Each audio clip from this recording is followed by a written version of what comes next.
This is Annie Lafrenière, and you're listening to the NSCA News Podcast. Today is September 15, 2023. Welcome to the North Shore of Quebec.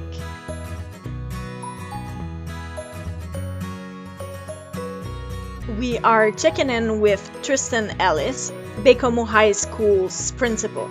Then we will cover community events and services in the Côte-Nord.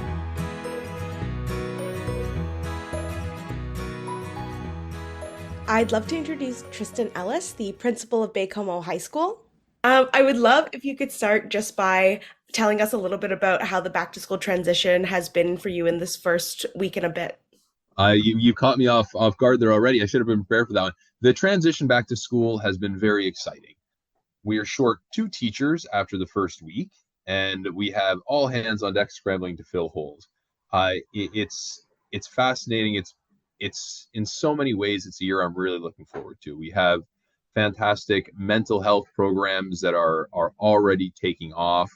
We have food security projects that are already taking form. We have a new entertainment and exercise system that's going to be installed in the gymnasium. We have all these things we're very excited for, but like the rest of Quebec, we've been hit hard by the teacher shortage. So currently, we're all hands on deck, but things are going very well, and I can confidently reassure all the parents that we're going to provide a high quality education to the parents. So you mentioned you're down 2 teachers first week. Is that due to the teacher shortage or is that COVID related? It's entirely due to the teacher shortage. We hired 2 teachers who were unqualified. One was new to teaching, one wasn't, but had only taught in the private realm. So within a couple of weeks, both of them realized the task was beyond their present capacities. And yeah, they were honest with us, upfront with us, said you guys would be better off starting your search early. So we have had our French consultant in, and our English consultant is coming in a couple of weeks to make sure that incoming teachers are going to have their feet on the ground. But absolutely, it's a result of the teacher shortage. Yeah, and you mentioned these programs that you've got, the mental health programs that you've got, and the food security. I was wondering if you could tell me a little bit more about those. I think that especially mental health is a conversation we're having more and more these days, and I'd love to hear how you're adapting to that. Yeah, like I mentioned, I'm highly optimistic. You might not have heard that from my first answer, but I'm highly optimistic about this year. And for me, it seems like our secondary students have finally gotten over the COVID epidemic in the sense that they're now speaking freely. They're not worried about being seen and heard by their peers, and the anxiety levels have seemingly diminished. So our mental health initiatives that are coming up, and they're student led. The one is the creation of a safe space, a place where students can just get away from either the grind of class if they need to, or the stress of the social situations going on. We're going to be collaborating with the North Shore Community Association and our local healthcare system to do that. Another big one that's coming up, we have a program run by the Community Healthcare Network. I'm going to forget the exact name of it, but it's called the Wellness Innovation Lab, and they're going to come in. They're going to let the students explore and construct and create and contribute in any ways that they think they can help make school a better, safer, calmer place. Those are the 2 wellness initiatives that we have that are brand new. In terms of food security, we had a hydro tower, a little hydroponic system that went up and running last year. It was a little pilot project for us. It went very well. And this year, we're just looking to expand that. We're unsure which direction we're going to go, but the idea is eventually to start contributing to the food bank in Baie-Comeau, and we could even give that food back to our own students. There are always kids who want a little more to eat during the day. Apart from that, in my ethics class, we're looking at planting some fruit trees on the school grounds, and that came out of conversations we had with our local municipal councillor last year. That all sounds really cool and like really interesting initiatives. Those are things that I wish were in place when I was in high school. That sounds amazing. Yeah, they'll be fun for the kids too. That's our number one. Are the kids learning from it and are they being challenged? Very cool. What do you think is usually the hardest part of getting back into the school routine for students when they're coming back from summer vacation? I've always found that our kids actually do very well. I don't think the challenges can ever be described as academic. They're apprehensive, but then they come in and they know the kids, they know the teachers, and if they don't, it's a quick addition. We're such a tight community that they'll see all the faces they already know. Uh, there are definitely adjustments up a grade level. Oh, we don't have hours of free time anymore like we did in kindergarten. It's not just play. There are those adjustments, but at the same time, the kids are so proud and so happy to be older and more mature. They step into that role right away, I'd have to say. Yeah, absolutely. That's amazing. Do you have any advice for students or parents who may be like struggling with like either sleep routines or like scheduling routines or time management coming into a new school year, especially, once they're a year older? Yes and no. Every family and every person obviously has their own schedule, their own rhythms that work for them. Uh, we're moving away from nonstop screen use when we can, especially in the younger grades. So that's something that parents really have to take the initiative on because it's something a kid can't do on their own. This is something their brain rewards them with that, oh, look, I turn on the screen, I feel good. And it's very easy, me as a parent too, it's very easy. A screen makes a great babysitter. The kids are quiet and they're safe, relatively safe. One thing I tell kids who can't come in late or who can't come in early regularly, I ask them how many times they hit the snooze button. And my advice is to never hit it. Set it for 7:10 if that's the absolute latest, because then it's on. You have no choice. You're up and going. That's the one little bit of advice I give, and otherwise, you have to set a time for when all screens are off. I'd say those are pretty standard. Yeah, that's great. And so I was wondering if you could tell me a little bit about this new after school program that you're working on. Yeah, that came out of our governing board as well as needs of parents in general. Uh, the idea is just to take pressure off of parents who can't find a daycare. Our school doesn't run a daycare, but we do have our special ed technician who takes in and looks after, provides activities for kids up to grade 3. So we'll also have homework club when that need arises later on in the year.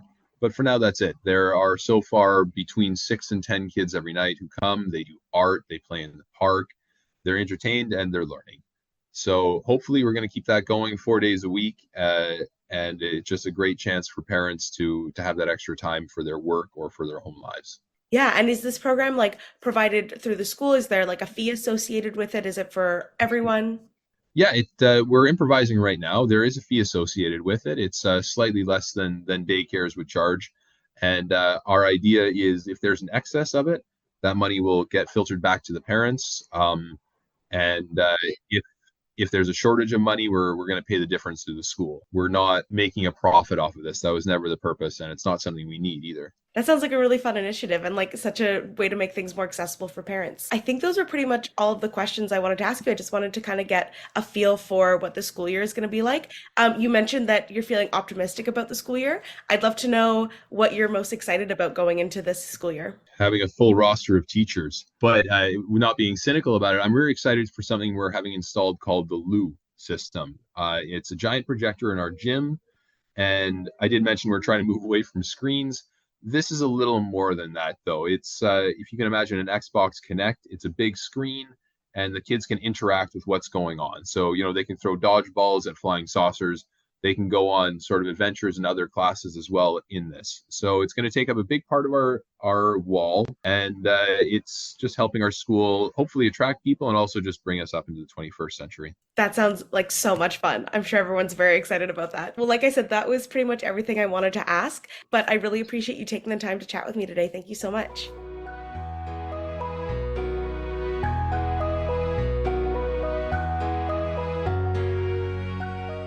What is school readiness? In Quebec, the only requirement for a child to go to school is to be the appropriate age on the 30th of September, 4 years old for pre-kindergarten, 5 for kindergarten, and 6 for grade 1. Still, you probably want to help your child have the best experience at school, and school entry can be stressful for the whole family. We've made a kit to help you navigate this important life event. Here's a brief summary of what you'll find inside and how it can help. First, books. When children love to read, it gives them a step up to excel at school. For the kit, we've selected a book about going to kindergarten, so children are able to see what is going to happen to them during their first year of school. A story about a child going to kindergarten for the first time helps them empathize and visualize and can be a great conversation starter between kids and parents. It can also help reduce their anxiety about this big change to their lives. We've also included a book written and translated right here on the North Shore. Both books come with an activity booklet full of tips and tricks on how to read, how often to read, and other activities to do with your child while you're reading the book for the 100th time. Next, routines.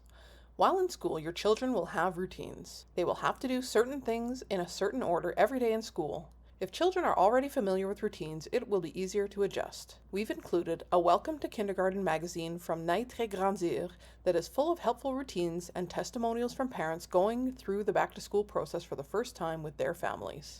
Next, toys and activities. Children learn best when playing. Actually, adults learn best while playing too. Having fun, playing, and joking around will help children develop the skills they need for school. We've included a number of toys and activities to do with your child, or for them to play by themselves. As a parent, your job is to be sure your child is ready for day-to-day learning. Be sure they have enough sleep, eat breakfast, and bring a snack to school. Belly full and well-rested is the best way to start learning. To go above and beyond, here are some other activities to help your children develop different skills. Gross motor skills can be developed by running, walking, climbing, crawling, or tumbling. Fine motor skills can be developed by drawing, painting, using scissors and glue sticks, or making puzzles. Spatial awareness can be developed by dancing, walking around the neighborhood, or scavenger hunts. Social skills can be developed by playing with others, resolving conflicts or challenges, and meeting new people. Language skills can be developed by reading, telling stories, telling you about their day, or singing.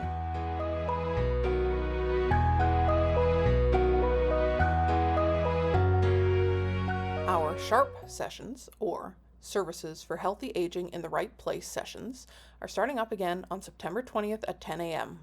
The first topic will be Treatment and Community Resources for Alzheimer's Disease, being presented by Claire Webster, a certified dementia care consultant and educator.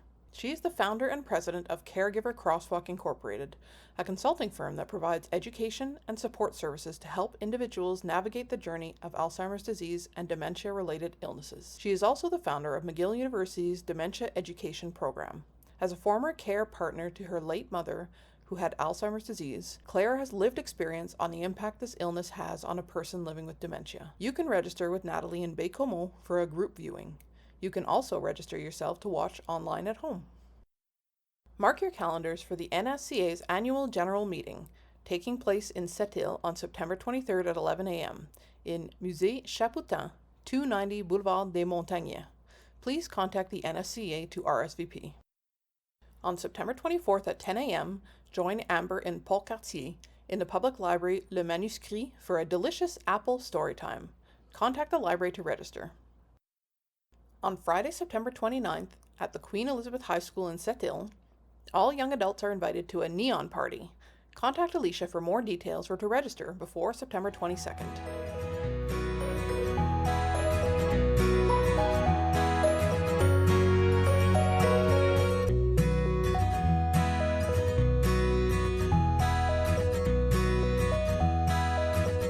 We would like to thank our sponsor for this podcast, the Secrétariat aux relations avec les Québécois d'expression anglaise.